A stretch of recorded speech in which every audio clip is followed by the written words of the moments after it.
Chico Mawatu kamulela ngai gitare yoko zongisa ngai esika bapimelaka nga na mobili.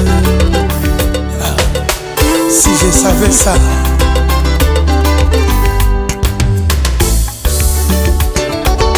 Bali Trading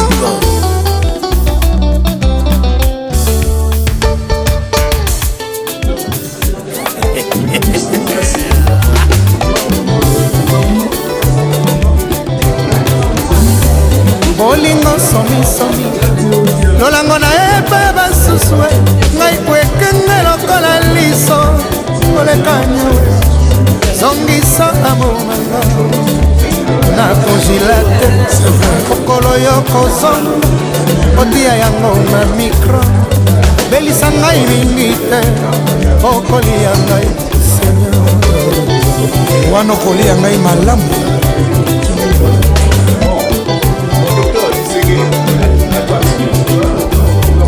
Basuwa lolango na epa basusue ngai konzete ya mbila yoyoyo mengwelekelaka wapi mbo bango bazwaka na matanga to na bafeti somisomi tokoluka ngai biso zelaka se ya nzambe po apesaka temple boni yokopesanga banga mobesu papa basi bakanolie. Si je savais ça. Amici. Nous avons Monsieur Loubello, Eugène Fernand, qui vient donc de sortir, c'est une nouveauté, qui vient donc de sortir Le voyage intérieur de bruit de l'oreille au cerveau. C'est un ouvrage spécifiquement scientifique. Monsieur le docteur Loubello a travaillé sur le problème du bruit, c'est-à-dire la santé des oreilles jusqu'au cerveau. Donc voilà un peu les résultats de sa recherche. Après, on aura donc Souffle de vie et désir d'amour. C'est Théodia Théodoro, qui est une grande dame, qui est une grande poétesse, donc qui nous plonge dans l'essence de la vie. Elle va nous raconter un peu comment elle en est arrivée là. Alors, troisième cri de cœur, c'est Lévy, Madame Lévy Antoine. Alors, Lévy Antoine, son ouvrage est très intéressant dans la mesure où elle a écrit après le séisme qui a frappé Haïti. Donc, après le séisme, après toutes les destructions qu'il y a eu, elle a été révoltée. Elle vivait à l'époque en République dominicaine. Et voilà, à l'issue de ça, donc, elle a écrit l'ouvrage pour essayer de conscientiser un peu les populations haïtiennes à ce phénomène, en fait, qui en soi est naturel et récurrent. Ils sachent qu'en fait, l'île d'Haïti, elle est assise sur des plaques tectoniques qui ne cessent pas de se déplacer. Donc, un séisme peut arriver de manière aléatoire d'un moment à l'autre. Donc, même là, c'est pas fini, ça peut réapparaître dans 10 ans, 20 ans, 100 ans. Donc, voilà l'objet de son ouvrage, et c'est là où elle donne un peu des pistes de réflexion. Et enfin, on a le docteur Bissengé là-bas, qui là vient de sortir une nouveauté, c'est son deuxième ouvrage sur les pygmées. Donc là, il parle des pygmées. Et la nouveauté dans ses recherches, c'est la suivante, c'est que il fait ressortir en fait le cri de cœur des pygmées. Les pygmées, donc, qui se retrouvent dans tout le bassin du Congo, entre tous nos pays, Congo-Brazzaville, Congo-Kinshasa, Rwanda, Burundi, Centrafrique, Cameroun, ainsi de suite. Les pygmées sont marginalisés. Et les pygmées veulent eux-mêmes avoir leur mot à dire sur leur vie, sur ce qu'ils voient, sur ce qu'ils veulent faire comme être humain. Donc voilà un peu l'ouvrage de Bissengé de quoi il s'agit. Donc on va laisser 5 à 10 minutes à chacun de présenter leur ouvrage et puis après on posera des questions. Donc je commence à Dr Loubello qui est à ma droite. D'accord. Je vous présente son bouquin. Bien, merci. Merci. Oh, j'ai pas besoin de micro. Bien. Nous sommes tous confrontés au bruit. Mais regarde, quand on sort la rue, quand on est ce soir, on est vraiment entouré par le bruit. Mais quelles sont les conséquences du bruit au niveau donc de l'oreille, en particulier, qui est donc la porte d'entrée du bruit dans l'organisme et ses conséquences au niveau de l'oreille, en tant que tel, et au-delà de l'oreille, c'est-à-dire au niveau du cerveau. Pour des gens qui ont l'habitude de prendre le métro, surtout à Paris, quand on prend la ligne 13, entre Saint-Denis et la station Carrefour La Pléiade, dans la ligne 13, dans cette portion-là, il y a un vacarme assourdissant. Les passagers sont obligés de fermer, de se boucher les oreilles, tellement que c'est insupportable. Imaginez des gens qui vivent pas loin du périph' à Paris. Ceux qui sont là, ceux qui vivent là, ils sont complètement gênés par le bruit de circulation des véhicules qui passent sur le périphérique. Quasiment 24 heures sur 24 heures.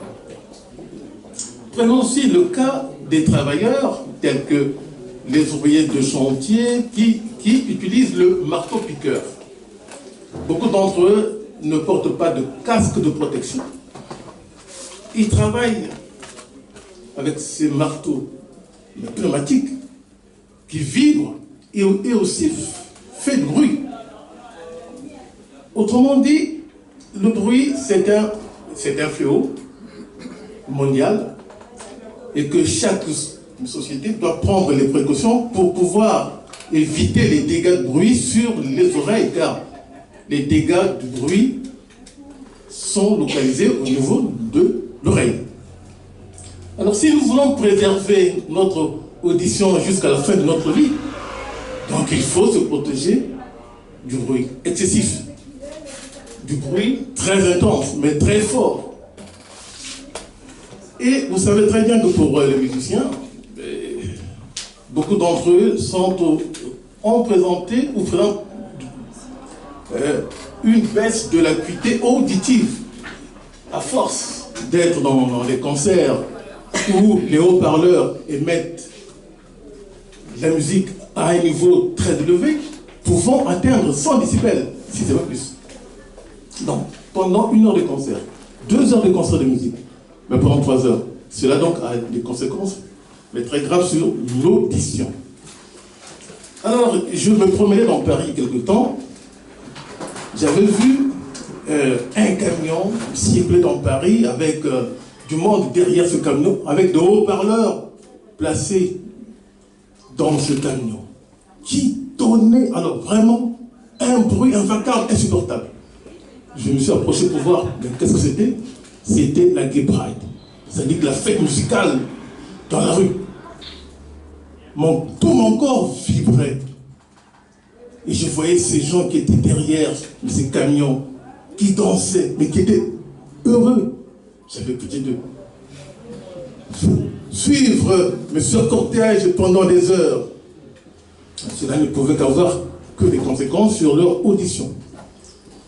Donc il faut sensibiliser le public sur les dégâts que peut provoquer le bruit sur l'oreille. On voit des jeunes dans le métro, dans les bus, qui portent des baladeurs. Un baladeur, ça émet dans la musique c'est aussi un bruit, mais si le jeune ne sait pas qu'il faut diminuer le volume, de sorte que le voisin mais qui est à côté n'entende pas ce qu'il entend, cela veut dire que le bruit qu'il est en train de supporter est à un niveau très élevé. Donc ici, dans ce livre, je donne des conseils, mais comment fixer le niveau de sortie de la musique au niveau des portables ou de tout ce qui est appareil musical qu'on appelle les baladeurs ou MP3. Donc je donne des conseils, comment faire. Et je me rends compte que les pouvoirs publics, en fait, ce n'est pas leur problème, mais très peu. Aucun pouvoir public ne s'est engagé franchement pour dire que ce fléau, c'est un fléau qui va se poursuivre si vraiment on ne prend pas ce problème à bras le corps pour pouvoir réduire les nuisances sonores. Et qu'est-ce que je dis de plus? Lorsque l'oreille interne, c'est-à-dire qu'au fond, donc au fond de l'oreille, il y a des cellules. Et ces cellules, il y a des cils. Et si ces cils sont cassés, on ne peut rien faire. C'est irréparable. Donc la surdité, en partie, est due à ces cils qui sont cassés. Et qui sont cassés par quoi? Par justement la force du bruit dans l'oreille interne, sur le tympan et jusqu'à l'oreille interne. Et ces cils, quand ils sont cassés, ça ne peut pas repousser. Et on ne peut pas mettre des prothèses de cils. Donc, c'est une perte à vie. Maintenant, qu'est-ce qu'il en est au niveau donc, de l'oreille, au niveau du cerveau? Le bruit se traduit par ce que nous appelons des phénomènes électriques qui se propagent dans le nerf, et le nerf a pour terminaison au niveau du cerveau. Donc nous avons enregistré au niveau donc, du crâne en plaçant des électrodes, et nous avons fait écouter sur les témoins ayant une audition d'obsède. Nous avons donc enregistré ce qu'on appelle l'activité électrique cérébrale, c'est-à-dire l'électroencéphalogramme. Donc on a fait écouter, donc, bien sûr, des sujets témoins, du bruit, mais du bruit fabriqué en laboratoire. Et nous avons constaté que le bruit provoque au niveau du cerveau une altération de la réponse cérébrale. Autrement dit, les conséquences de l'effet du bruit sont quantifiables au niveau du cerveau. Donc, mais cela montre bien que le bruit a donc des conséquences au niveau de l'oreille et aussi au niveau du cerveau. Alors, s'il faut éviter cela, c'est donc limiter le niveau sonore du bruit et aussi limiter le temps d'exposition au bruit. Si j'écoute mon baladeur pendant 3 heures de train de Bordeaux à Paris, 3 heures de train, à un niveau sonore très élevé, c'est sûr que je vais fatiguer dans mes oreilles. Et à la fin du voyage, je serai aussi me fatiguer. Mais parce que c'est le cerveau mais qui contrôle tout. Donc il faut limiter le temps d'exposition au bruit pour essayer de ne pas trop fatiguer les oreilles et de ne pas fatiguer aussi le cerveau. Donc c'est tout ça que j'ai indiqué dans ce livre, et surtout en interpellant les pouvoirs des publics, quasiment de tous les pays du monde, mais pas seulement en France, même au Congo. Puisque quand j'avais publié un article sur l'étude sur le bruit, c'était en 1987, un lecteur m'avait répondu. Et j'ai donc joint dans ce livre ce qu'il avait, lui, écrit. Le bruit nous envahit. C'était le 17 septembre 1987. Et il avait trouvé ce que j'avais diffusé intéressant, parce qu'il disait, c'est curieux, à Brazzaville, puisque moi je suis né donc à Brazzaville, il y a les dancing. Les dancing mettent la musique très tôt le matin, dès l'ouverture, à 9h et 10h, jusqu'à tard le soir. Ça émet la musique à un niveau qui n'est pas mesuré, et ça gêne tout le monde.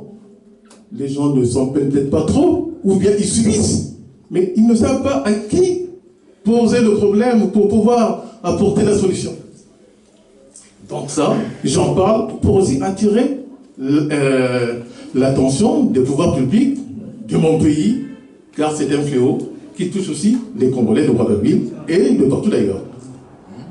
Alors ici en France, c'est vrai que quand on voit un peu le bistrot, il y a des précautions il y a des dispositifs qui ont été pris par les gouvernements français en mettant à l'intérieur des dancing des murs pour pouvoir renvoyer les ondes sonores vers l'intérieur au lieu que les ondes sonores traversent donc le mur. Voilà. C'est ce qu'on appelle la protection acoustique dans des murs. Et ça, c'est un effort qui se fait de plus en plus en France. Ce qui fait que quand vous avez près de chez vous un dancing, vous n'allez pas entendre les vibrations acoustiques venant des haut-parleurs parce que les murs ont été protégés. Mais en Afrique, malheureusement, ce n'est pas le cas. Voilà, mes chers amis, ce que j'allais dire sur ce livre.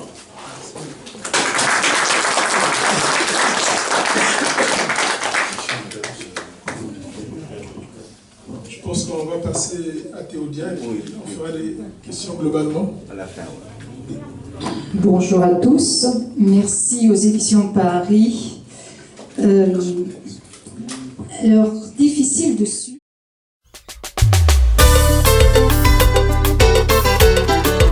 Chico Mawatu kamulela ngai gitare yoko zongisa ngai esika bapimelaka nga na mokili. Si je savais ça.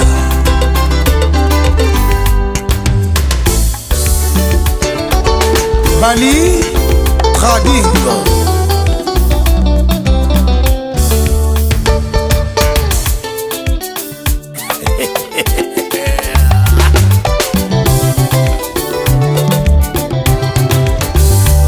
Bolingo